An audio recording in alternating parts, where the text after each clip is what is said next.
Today we're going to discuss the top 5 things that you want to do to have a successful NFT campaign. I'm here with our founder, Omar Sabek. Omar, how you doing? I'm doing well, thank you. Great. Okay, let's get right into it. The first thing that you're going to want to do is have a compelling concept. Omar, can you speak to that a little bit? Absolutely. So you have a strong brand, you have passionate end users, passionate fans. You want to create a concept that's going to incentivize those fans, whether they're existing or new, to come in and buy your NFT token. In order to do that, you really got to think about the value that you're delivering in your NFT project, not just in the short term, but also over time. These NFTs, they reside on the blockchain forever. So it's really important to think about how do you create those economic incentives and how do you create an ecosystem of value that you can share with your community? And so a compelling concept. When we say value, can you speak to that more? Because we talk to our clients a lot about how we want to run a multi-dimensional campaign. So can you speak to that and what that means for value? Absolutely, and it really depends on the brand and what excites the fans. But it's a fertile ground. It's NFTs. You can bring your creativity to the NFT space and really create anything, including unique experiences, access to events, perks, different types of perks, loyalty and rewards programs. It really is about understanding who your client is, what makes them tick, what gets them excited, and delivering to that, not just again in the short term, but over time. Key point, don't just think short term, don't just think about quick money grab. Think about how you can actually deliver value over time to the NFT holders. That's how you're going to create a tight community who's excited about your NFT. Absolutely. Great. Number 2, choosing the right blockchain. Yeah, so this is really important. It really depends again on who you are as a brand and what type of market you want to deliver your NFT into. There's many different blockchains. There's different trade-offs of choosing blockchains. We're not going to get into all the details here, but critically important is considering which blockchain you choose. If you believe that you're going to be delivering an NFT that's going to have a lot of value, then you're going to want to use a blockchain that has long-term viability, proven reliability, proven security.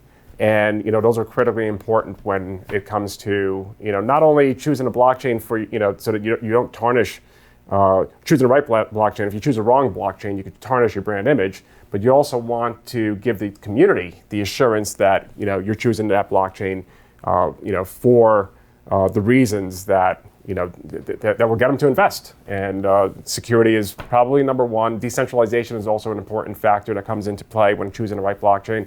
And there's many more. And community is a big one, though, because communities tend to be invested in specific blockchains. Is that right? Yeah, there's fans of blockchains, but one of the other things about the the NFT community is that they're not particularly loyal, like to these blockchains like they would be to cryptocurrency projects. So they would switch to a different blockchain if it meant that they wanted to own a piece of the brand. So it really is more about if you have fans out there, if you have end users out there that love what you're doing, they're going to look at your NFT concept and they'll either buy into it because they love the concept. Secondary to that is going to be what blockchain it is on. It's going to factor into their decision making. So it is important that you include the right blockchain as part of your calculus in determining how you're going to be launching your NFT project. And the last thing before we move on is economic incentives, fees. Certain blockchains have different fees, and it's something to consider when you're launching a campaign. Okay, the third, security. Security. Very important. So it's not just about the security of the blockchains, it's also about the security of your site when you're launching your NFT campaigns. You don't want hackers to come in and mess with the NFT program. Security is vital across every aspect. We're also going to be talking about fair launch, and we're going to be talking about custody, where security is also critically important. But every aspect of your NFT campaign has to have security baked in. If you don't have security on staff, you absolutely should find security consultants. And you want those security consultants to be, from the fintech space or from, the military space, because we're really talking about just so many different ways to get exploited in this space because it's very new.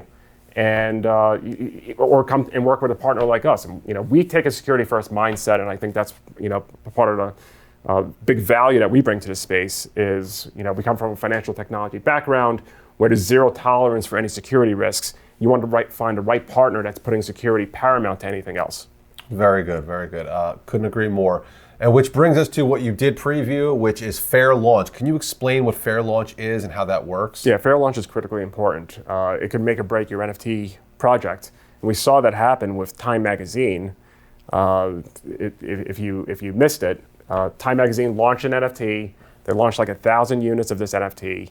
80% were bought up by a single buyer using a bot, a script that hit the website and just bought up 80% of the NFTs, which is a disaster. So now you have a single person out there that owns 80% of the NFTs. Who knows what they're going to mark up the price to, and it's a total disaster. So you want to ensure that when you launch your NFT project that you're using technologies that ensure that you're making it as accessible and as fair as possible. You also have to think about load balancing and resiliency, because in a lot of these cases, the website actually crashes when there's a launch. You have a strong brand, you have a compelling NFT, everyone's excited, everybody wants a piece of it. But if your website's going to go down, it happened last night during the Super Bowl with Coinbase. They had a great ad where people took a picture of a QR code, they went to the website crashed. Looks terrible for the brand. So having your pieces and having your ducks in a row to ensure that you can handle the load, that you have the resiliency in place to mitigate the risk of a performance issue, and of course that you're executing a fair launch to make it as accessible as possible is critically important.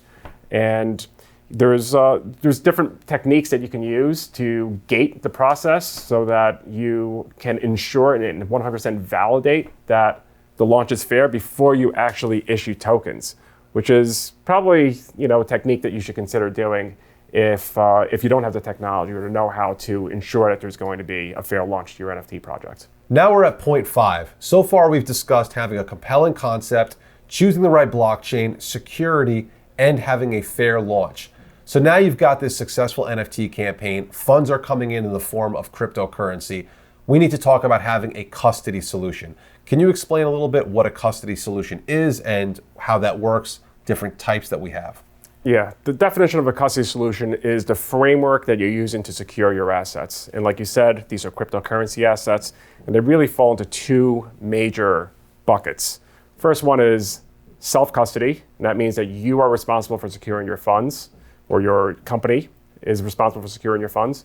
And the second one is a custodial provider. And those are providers that are, all they do is they're in the business of securing assets on behalf of their clients.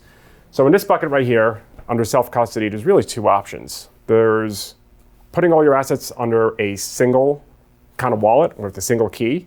There's a lot of risks involved with that. If you lose the key and you lose the recovery seed phrase, you lose access to your funds. So highly risky, not something that anyone would, serious would recommend. The second solution there, which is what we really recommend to those brands that want to take self-custody of the assets, is what's called a multi-signature framework of custody. And what that involves is you can have 3 keys, 5 keys, you can go up to 20 keys if you want. You don't want to make it too complex, obviously, but you want to be able to spread the risk of those keys across multiple parties within your organization. So here's some of the benefits. Number one is if there's a nefarious player in one of those, let's say you have a 5-key solution, if you need 3 of those 5 keys to come together, so it's very difficult for anyone that has nefarious intent to want to, collude with others to make that happen. So it addresses, any kind of level of maliciousness on behalf of the key holders. The second thing it does is if you have a situation where in that 5-key solution, up to 2 keys are lost, they're recoverable. So as long as you have 3 keys remaining, you recover those 2 that were lost. Hopefully you don't have 2 keys that are lost. We don't recommend losing more than 1 key at a time just to ensure that, the funds aren't put into any kind of a risky situation. But those are really the 2 kind of frameworks. And we help set that up with our customers. We have a lot of experience in that area. And there's also some other things that you have to consider as well. Now you have all these assets on your balance sheet. You have to report them. There's tax implications. So you have a finance director that's going to want to really understand how to report it, and of course we have resources to help them with that as it relates to whatever jurisdiction that they're in. And then having a custody provider, what are the pros and cons of that? So a custody provider, they're specialized. They do this day in, day out. They should have really good techniques in terms of securing the funds. But the real risk is you're not holding on to your funds. There could be a counterparty risk, and it becomes incredibly subjective on how to gauge that counterparty risk without knowing that custody provider's tools, techniques, and processes for securing the funds.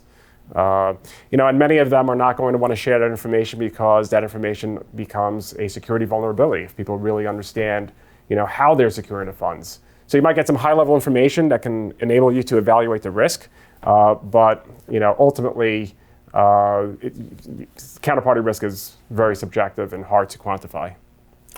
So much to think about, but it all comes down to really having a very strong process and a very strong partner. And so thank you so much for watching. If you would like to learn more about how your brand or organization can utilize NFTs or Web3 technology, then go to sascodigital.com. We would love to speak with you. Till next time.